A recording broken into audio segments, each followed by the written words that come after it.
Hello friends, welcome to Star Study Point. दोस्तों, लेकर आ चुके हैं आप सभी के बीच यहाँ पे क्लास 10th वालों के लिए जो भी छात्र 2022 में एग्जाम देना चाहते हैं मैट्रिक का, उन सभी छात्राओं के लिए मैथमेटिक्स गणित का यहाँ पे previous years question paper last 10 साल का, मतलब पिछले 10 सालों में जितने भी क्वेश्चन पूछे गए हैं वो सारे क्वेश्चन अगर कर लेते हो आपको 90+ नंबर जो है हर एक सब्जेक्ट में आ जाएंगे। अगर मैं आप लोगों को यहाँ पे मैथ्स का बता रहा हूँ दोस्तों, अभी साइंस का, सोशल साइंस का, हिंदी का, इंग्लिश का, संस्कृत का, सभी का मैं लेकर आने वाला हूँ आप सभी के बीच। ठीक है, वीडियो को लाइक करना मत भूलना और चैनल को सब्सक्राइब कर लीजिएगा ताकि इसी तरीके से हम लोग जैसे ही नया वीडियो लेकर आऊँगा आप लोगों के लिए नोटिफिकेशन आपको मिलता रहेगा। ठीक है, जितने भी छात्र देख रहे हैं इस वीडियो को जरूर चैनल को सब्सक्राइब करके बेल आइकन को प्रेस कर दीजिए और वीडियो को हर जगह शेयर जरूर कर देना। ठीक है, यहाँ पे देख सकते हो हम लोग मैथमेटिक्स, ये 2013 का क्वेश्चन है। ए मतलब एनुअल परीक्षा में पूछा हुआ। ठीक है, पूर्णांक 100 रहते हैं, समय 3 घंटा 15 मिनट। ये सारे क्वेश्चंस मैं आप लोगों को यहाँ पे 2011 का बता चुका हूँ, 2012 का, मतलब 2011 से लेकर 2021 तक जितने भी क्वेश्चन पूछे गए हैं वो सारे क्वेश्चंस यहाँ पे आप लोग को करने वाले हैं। ठीक है, सॉल्यूशन के साथ। तो इस वीडियोज़ को लास्ट तक जरूर देखना और जितने भी वीडियोज़ आने वाले हैं प्रीवियस ईयर्स पे भाई छोड़ना मत। ठीक है, एक भी क्वेश्चन अगर छोड़ते हो ना तो समझ जाओ कितना आप लोग नुकसान कर सकते हो। यहाँ पे मैं आप लोग को बता रहा हूँ दोस्तों, जितने भी क्वेश्चन मैं बता रहा हूँ पिछले 10 सालों में पूछे हुए प्रश्न, एक भी प्रश्न इससे बाहर नहीं रहेगा। ठीक है, अगर आप लोग 2022 में एग्जाम देना चाहते हो तो। ठीक है, वीडियो को लास्ट तक जरूर देखना। वीडियो के डिस्क्रिप्शन में आपको वेबसाइट का लिंक दिया गया है starkstudy.com, जाके आप लोग जरूर प्रैक्टिस सेट कीजिए। वहाँ पे आप लोग को हर सब्जेक्ट का स्टडी मटेरियल बिल्कुल फ्री ऑफ कॉस्ट में दिया जा रहा है दोस्तों, हर एक चैप्टर सब्जेक्टिव और ऑब्जेक्टिव के साथ। ठीक है, मॉडल सेट और प्रीवियस ईयर्स क्वेश्चन पेपर भी वहीं पे देखने को लिए मिल जाएंगे। गूगल पे सर्च कीजिएगा starkstudy.com। ठीक है, चलिए दोस्तों हम लोग लेकर यहाँ पे चलते हैं मैथमेटिक्स 2013 का पहला क्वेश्चन की ओर। ठीक है, हम लोग विस्तार से समझते हुए चलेंगे और आप लोग बताओ कमेंट में क्या साइंस, सोशल साइंस, हिंदी का भी लेकर आया जाए या फिर नहीं। अभी मैथ्स का चल रहा है दोस्तों, लास्ट 3 सालों का यहाँ पे दे चुका हूँ, 2011, 12, 13 रेगुलर आप लोगों को देखने को मिल रहा है वीडियो। इसका प्लेलिस्ट भी आप लोगों को देखने को मिल जाएंगे, तो जाके आप लोग जरूर प्रैक्टिस सेट कीजिए और समझते हुए चलेंगे। ठीक है, अगर किसी प्रश्न में दिक्कत आती है तो जरूर कमेंट करके बताना। चलिए बिना किसी तरीके हम लोग स्टार्ट करते हैं। पहला क्वेश्चन आप ही लोगों के लिए अपलोड किया जा रहा है दोस्तों, वीडियो को लाइक करके शेयर जरूर करना सभी छात्र अपने ग्रुपों में। ठीक है, कहा गया है पहला क्वेश्चन कि अर्धगोले के संपूर्ण सतह का क्षेत्रफल क्या होता है। एक गोला होता है दोस्तों और एक अर्धगोला होता है। तो यहाँ पे अर्धगोला का संपूर्ण सतह का क्षेत्रफल है ना, क्या है, संपूर्ण मतलब पूरे सतह का क्षेत्रफल क्या होता है। तो इसका आंसर हो जाएगा आपको 3πr²। क्या हो जाता है दोस्तों, 3πr²। ठीक है, option number B is the right. देखिए, जब भी पूछा जाता है अर्धगोला के संपूर्ण सतह का क्षेत्रफल तो आपको 3πr² यहाँ पे लगाना, ये सूत्र होता है यहाँ पे। ठीक है, इसका सूत्र होता है। नेक्स्ट क्वेश्चन 2 नंबर है कि 44 मीटर परिधि वाले वृत्त की त्रिज्या होगी। क्या क्वेश्चन है दोस्तों, 44 मीटर परिधि वाले वृत्त की त्रिज्या। तो सिंपल है कि नहीं है, हम लोग जानते हैं वृत्त की परिधि बराबर क्या होता है, बताओ। वृत्त की परिधि बराबर होता है दोस्तों 2πr। तो परिधि का मान हमको 44 दिया गया है, 2 और पाई का मान यहाँ पे 22/7 रख देंगे और आर का मान हमको निकालना है। ठीक है, तो ये 22 दूनी 44 और 44 कट गया, तो आर का मान कितना हो गया, क्रॉस मल्टीप्लिकेशन करने के बाद 7। तो 7 मीटर, क्योंकि मीटर में है परिधि तो 7 आर त्रिज्या का भी मान हो जाएगा मीटर में। ठीक है, ऑप्शन नंबर बी। कितना सिंपल था बताओ।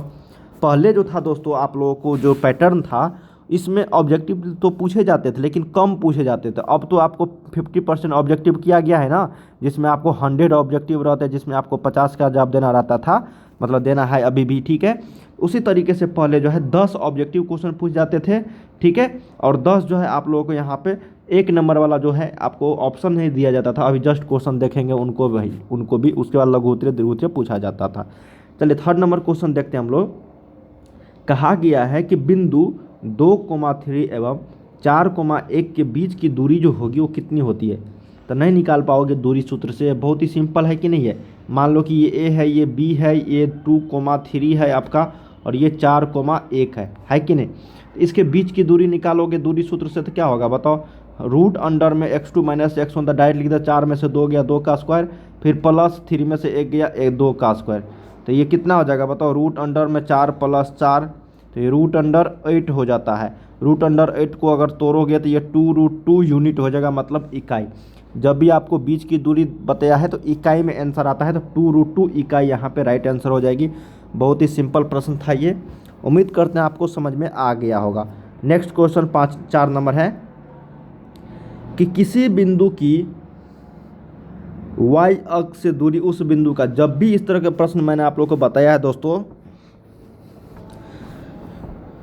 देखो दोस्तों मैं आपको बताता हूँ इस तरह के प्रश्न, जब भी आपको y अक्ष से दूरी पूछ दिया जाए तो x का मान बताना है, x निर्देशांक कहलाएगा। जब भी आप लोगों को इस क्वेश्चन में दे दिया जाए x अक्ष से दूरी तो y निर्देशांक कहलाएगा। हालांकि आप लोग को पता ही होगा, ऑप्शन से भी छाट सकते थे दोस्तों, क्योंकि आप लोग को पता है कि y निर्देशांक, y अक्ष और कोटि सभी एक ही तरह का है। y अक्ष को भी y बोलते हैं हम लोग, y का मान, y निर्देशांक का भी y मान बोलते हैं, कोटि को तो y मतलब y बोलते ही है, y अक्ष को कोटि बोलते हैं, अलग क्या है x निर्देशांक, ठीक है। वैसे आप ऑप्शन से बता सकते थे, लेकिन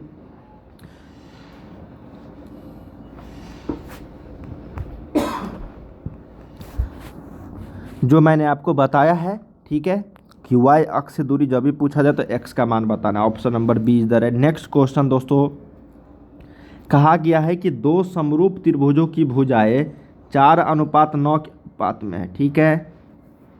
तो इन त्रिभुजों के क्षेत्रफल का अनुपात देखो लो दोस्तों। इस तरह के प्रश्न मैंने पिछले वीडियोज में, मतलब प्रीवियस ईयर्स पेपर में भी बताया था कि जब भी इस तरह के प्रश्न पूछा जाए, आंख बंद कर लो, मतलब कॉपी चलाओ, कलम चलाओ दोस्तों, कलम, ठीक है, लेकिन आंख बंद कर लो, ठीक है। क्वेश्चन पढ़ने के बाद करना क्या है ना, जब भी आपको भुजा का अनुपात पूछ दिया जाए, दिया रहे और क्षेत्रफल का अनुपात पूछा जाए ना, तो 4/9 का स्क्वायर कर दो, तो ये हो जाएगा आपका क्षेत्रफल का अनुपात। 4 चौके 16 और 9 में 81, 16/81, ये सी राइट आंसर हो जाएगा।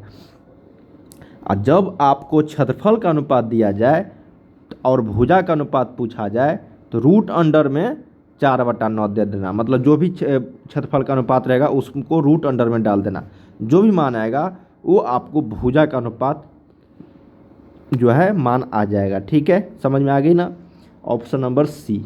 इस तरह के प्रश्न काफ़ी बार मैंने आप लोगों को बता रखे हैं।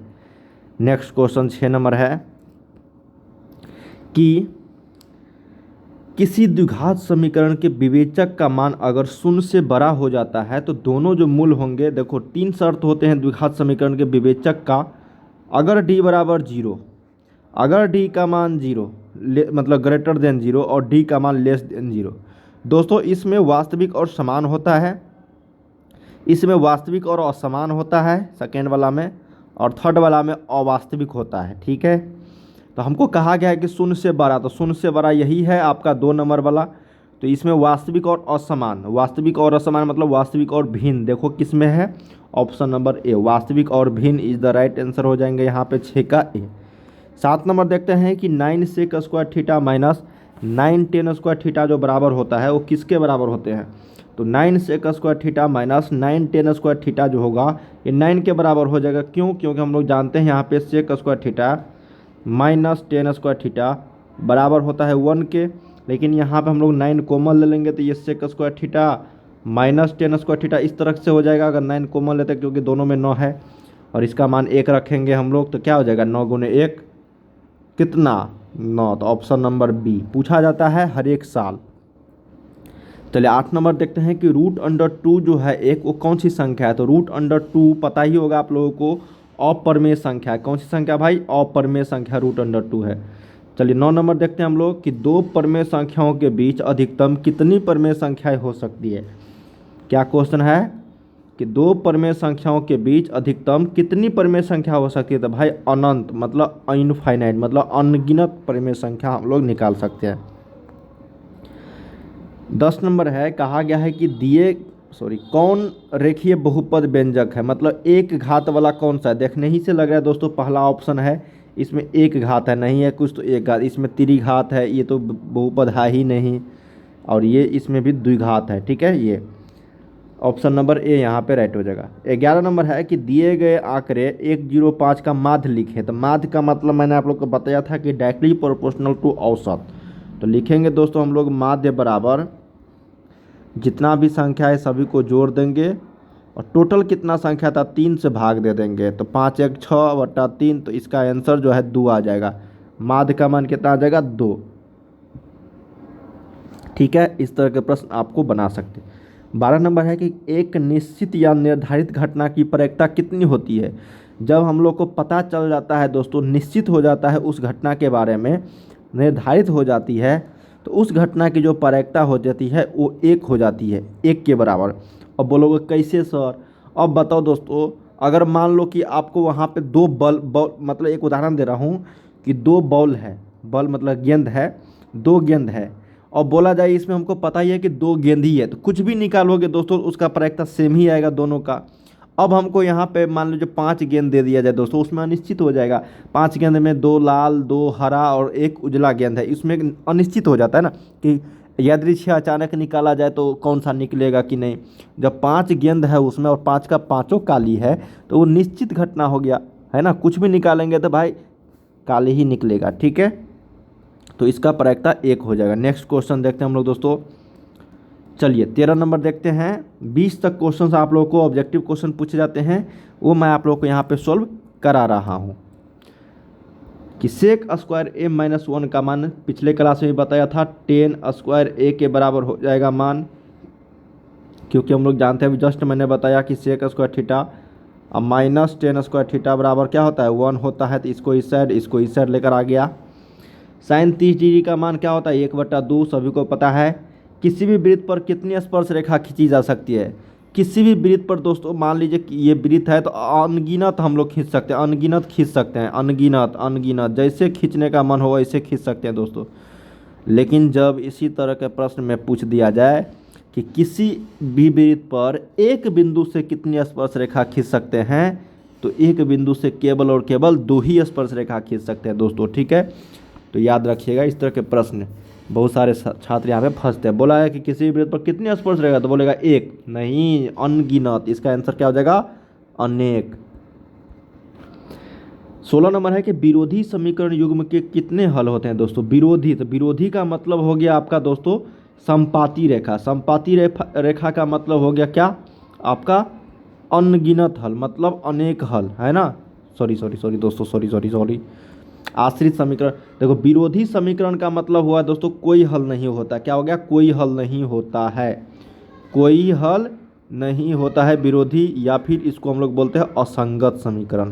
क्या बोलते हैं दोस्तों, असंगत समीकरण, विरोधी समीकरण को असंगत। वो जो मैंने बताया था अनगिनत हल वाला दोस्तों, वो था आपको आश्रित समीकरण। जब आश्रित समीकरण पूछा जाए तब आप लोग को बताना है कि अनगिनत हल। जब विरोधी समीकरण पूछा जाए तो असंगत समीकरण या फिर कोई हल नहीं। जब अविरोधी समीकरण पूछा जाए दोस्तों तो उसमें प्रतिच्छेदी रेखा और केवल एक हल। याद रखिएगा विरोधी समीकरण को असंगत समीकरण बोलते हैं, ठीक है। ग्राफ पूछा जाएगा तो आपको समांतर रेखा बताना है। 17 नंबर है कि 10 स्क्वायर 36 अपॉन कॉट स्क्वायर 54। बताया था दोस्तों कि 10 और कॉट रहेगा और दोनों मिला के अगर 90 आ रही है तो इसका मान डायरेक्ट 1 लिख दो। बताया था कि नहीं, तो इसका आंसर मान 1 आ जाएगा, ठीक है। विस्तार से भी मैंने बताया था कि क्यों होता है 10 90 माइनस थीटा कॉट थीटा हो जाती है, इसलिए दोनों कट जाता है आपस में। तो 18 नंबर देखते हैं कि 1.34 को परिमेय संख्या के रूप में लिखिए। तो बहुत सिंपल है कि नहीं 1.34 को लिखने वाला। 1.34 को इसको हटा दो, 100 लिख दो, यही तो हो गया परिमेय संख्या। इसको कटा दो 67/50। क्या सभी वास्तविक संख्या एक परिमेय संख्या है? गलत। क्या सभी वास्तविक संख्या एक परिमेय संख्या? बिल्कुल गलत। हाँ ऐसा रहता, क्या सभी परिमेय संख्या वास्तविक संख्या है? तो बिल्कुल है। वास्तविक संख्या परिमेय संख्या क्यों हो सकती है दोस्तों? हो सकता है, लेकिन सभी तो नहीं ना। इसमें परिमेय संख्या भी, अपरिमेय संख्या भी, भिन्न संख्या भी, सारे संख्याएं हैं इसमें, ठीक है, वास्तविक संख्या में। तो इसलिए ये परिमेय संख्या नहीं होगा सभी। 20 नंबर है लास्ट क्वेश्चन दोस्तों, इसके बाद लघु उत्तरीय प्रश्न चालू हो जाते हैं, उसको मैं अगले वीडियो में कवर करूँगा। द्विघात समीकरण के मूलों का योगफल कितना होगा? तो अल्फा प्लस बीटा निकाल दो दोस्तों, -b/a तो -4/3। ऑप्शन नहीं है, -4/3 इसका राइट आंसर हो जाएगा। तो दोस्तों यहाँ पे हम लोग देखो, इसके बाद 2 नंबर वाला क्वेश्चन स्टार्ट हो चुका है, ठीक है। तो दोस्तों हम लोगों ने यहाँ पे टोटल जो क्वेश्चंस किए हैं, कितने क्वेश्चंस किए हैं? 20 क्वेश्चंस किए हैं 2013 के एनुअल परीक्षा में पूछे जाने वाले क्वेश्चंस को, ठीक है। मैं भी इसी एग्जाम्स में बैठा था दोस्तों, और मुझे जो है कितना नंबर मिला था पता है? 98। 100 में 98 मैथ्स में। जब भी पूछोगे तो मैं बता दूंगा दोस्तों अपना कि मुझे कितने नंबर मिले थे मैट्रिक में, ठीक है।